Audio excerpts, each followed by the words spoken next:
On which point we can turn to the cause of all this stuff, all these catastrophes, and that's the Ukraine war. But that leads us really to Germany, to tanks, to snow, and if there is an inflection point in the war and even larger issues. What do you think? That's a tricky one. I think the whole drama about Germany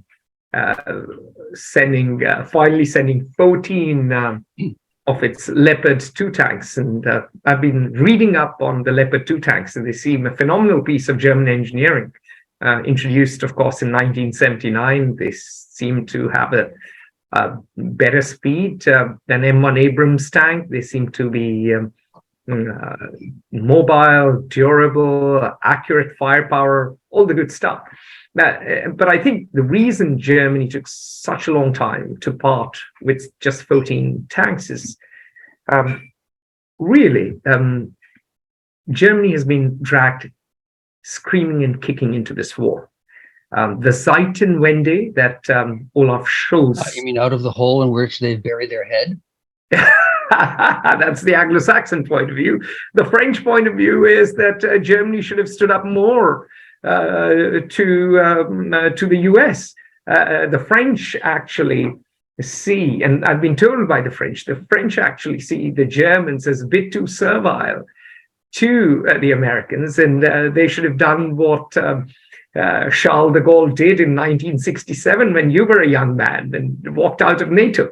As far as many Europeans are concerned, and this is what our friend, our colleague at Fair Observer, Peter Isaacson, believes, that this war is a war in American interest and against European interest. And this war will slay the German economy and indeed the wider European economy, ipso facto. The Europeans must focus on a political settlement with Russia because Russia is not going away.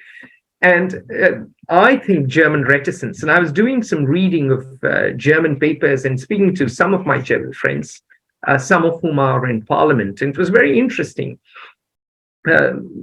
Germany came up with 3 principles as per which to act. I already see your wry smile, so I'll let you have a go when I'm done. Explaining the German and French position. Anything about France makes me smile. Yeah, I mean, you've spent a lifetime there. So here we go. I mean, the 3 German principles that they are using to guide their Ukraine policy is that, number 1, support Ukraine as much as possible. Number 2, avoid direct conflict between NATO and Russia. Number 3, avert unilateral action by any single supporting nation. Germany is still traumatized by Adolf Hitler and the memories of 1933 to 1945.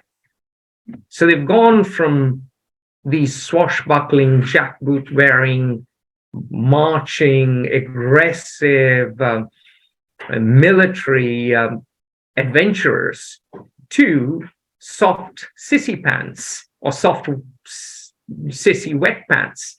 And they are petrified of the fact that if they were to send the tanks without the Americans sending the tanks, that would somehow draw Germany into a wider conflict. There's also something else that Olaf Scholz has declared, that he will make decisions only in close consultation and coordination with our friends and allies. What it really means is that they will only do something that America does. They don't want to do something unilaterally, and giving tanks, they see it as a unilateral decision. Old habits die hard. Germany has a culture of restraint. Also, remember who's in power: the Social Democrats, the SPD, and they are in power in a coalition government. The other party is Free Democrats, the FDP. And I would say among the more pacifist and the Greens. And the Greens. So the SPD color is red, the FPD color is yellow, and Greens, of course, it's green. So it's a red, yellow, green. It's a traffic light coalition. There is no cohesion. You know, they've gone from the time of Der Führer to incoherence and paralysis in a coalition government. And so this historically pacifist power, at least for the last 7 decades or so, 77 years or 78 years this year, is now wanting a reversion to status quo ante, which is in its economic interest. And remember, the SPD wanted rapprochement. Remember, Gerhard Schröder, the swashbuckling Chancellor of Germany, the great SPD leader who won a dramatic election after the floods, became a lobbyist for Nord Stream, Rosneft, and Gazprom. So Germany had yoked its economic future to cheap Russian gas. Now Germany is going through the pains of a U-turn. Ipso facto, they are going along with the US because they are a loyal NATO member. But if the French would have it, Germany should basically be more of a mediator between Russia and the US. It's a case of every country acts in its strategic interest. And I'll come to my point. My fundamental point is that eventually Europe will not hold together. In Italy, Georgia, Meloni is prime minister. You have Viktor Orban in Hungary. Eventually, no power goes against its economic interest. And the war is against European economic interest. Maybe not British economic interest, but certainly economic interest of European economies, especially those that have manufacturing. So this is leading to the deindustrialization, the Mittelkaput that I talked about in the first section, or we talked about in the first section. So my view is that given the fact that there are such severe economic strains and this whole drama about supplying a few tanks, and even the UK, 12 Challenger tanks is nothing. The Ukrainians need much more. That brings me to the second half of the argument, which I'll make very quickly and hand it over to you, which I've been speaking to a lot of Indian generals and admirals and former Air Force, retired Air Force officers, including vice chiefs, and their conclusions were, well, it is clear that the Russians have not performed well. There was a massive intelligence failure, number one, particularly when they invaded Ukraine. They failed to use air power or infantry to protect their tanks in the early stages. Basically, they were doing a poor man's blitzkrieg, the plan that Erich von Manstein came up with in 1941 for France. Russia tried that, but it tried it in a ham-handed way, and it basically all blew up in their face. They had traffic jams. There was, of course, the failure of tanks. There was a design flaw. They didn't protect them through drones either. They didn't have, they didn't do their homework. So they were very vulnerable to NLAWs from the UK, javelins from the US, Barkatyar drones from Turkey, and so on and so forth. Number four, the Indians are surprised by a very high casualty figure among senior officers. Why are major generals going right to the front? Is it because they like action? They have seen too many Rambo movies? Or is it because morale is low and you're having to send your senior most officers to get people shipshape? Number five, retreat.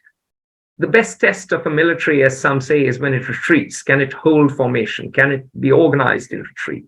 Because that's you regroup to fight another day. That's the true test of a good soldier. Now, generally, what I'm hearing from my contacts from Europe, India, and Russia is that the Russians are now improving.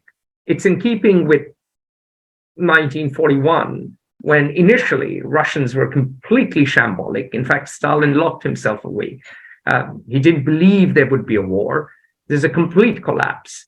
And eventually, once the Russians got going, they did better. And a lot of arguments I'm hearing is, a lot of arguments that I'm hearing are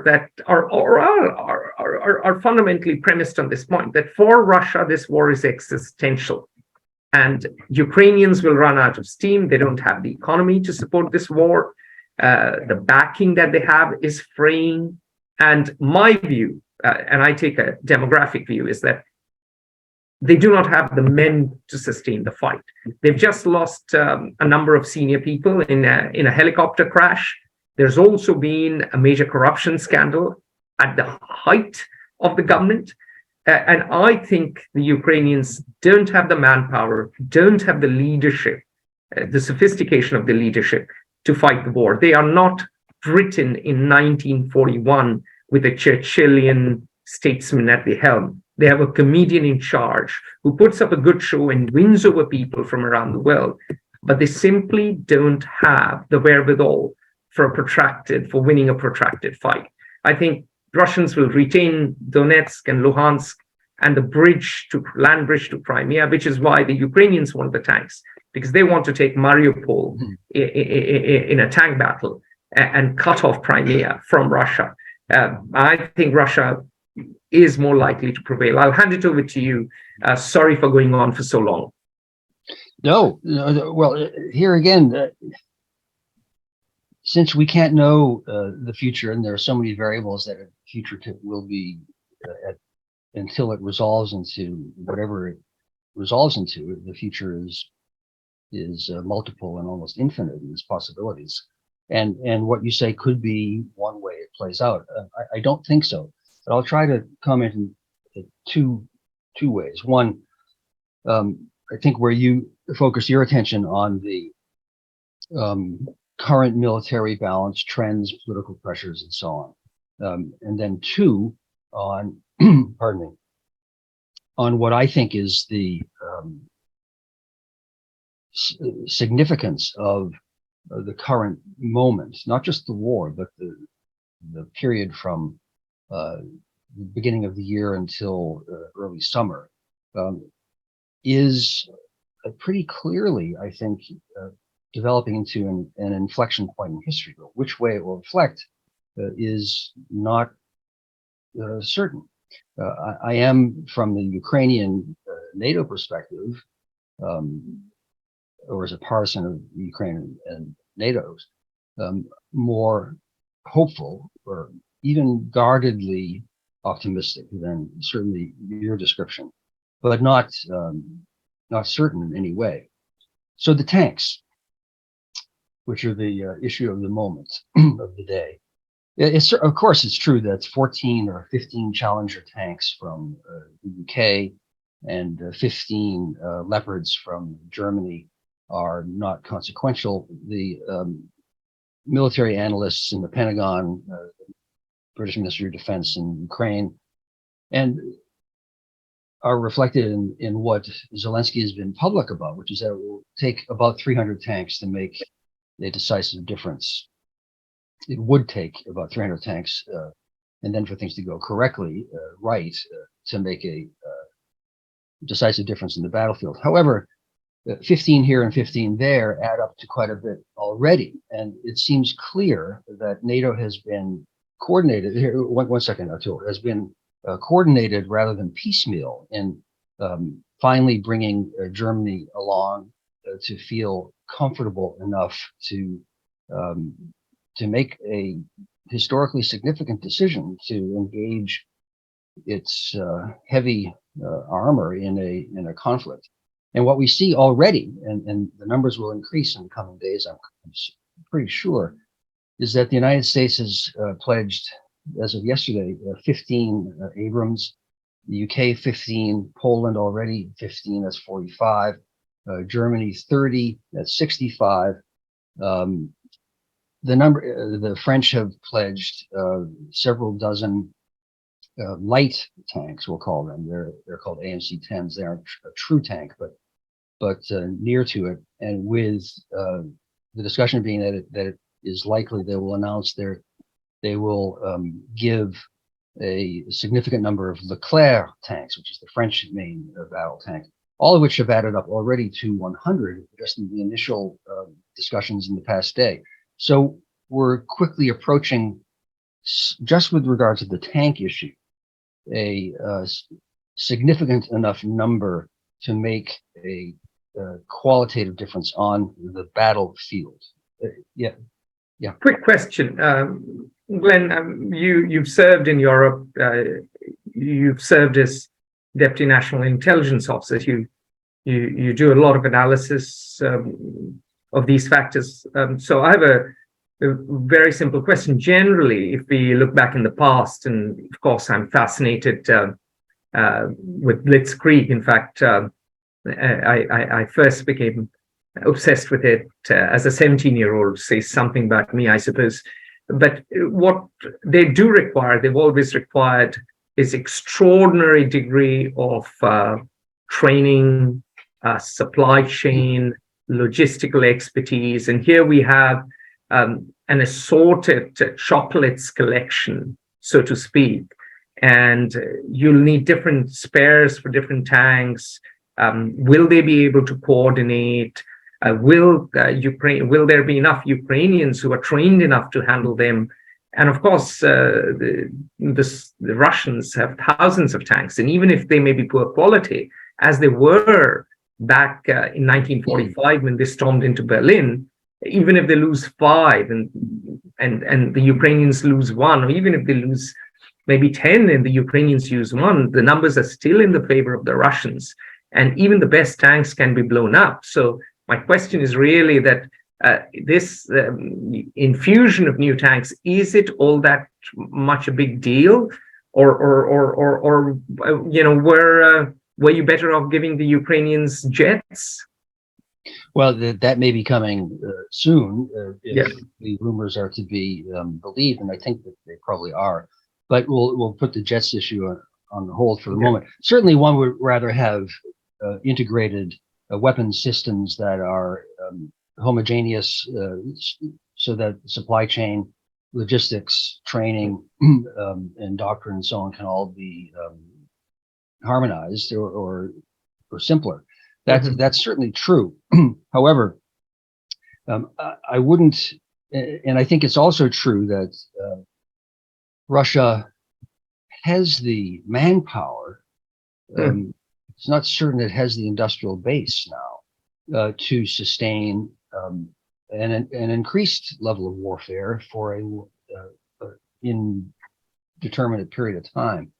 Very quick thing. However, for our listeners, one thing that they must know is that Russia is throwing in convicts in large numbers, and it's men from its Muslim minority areas such as Chechnya, Dagestan, etc.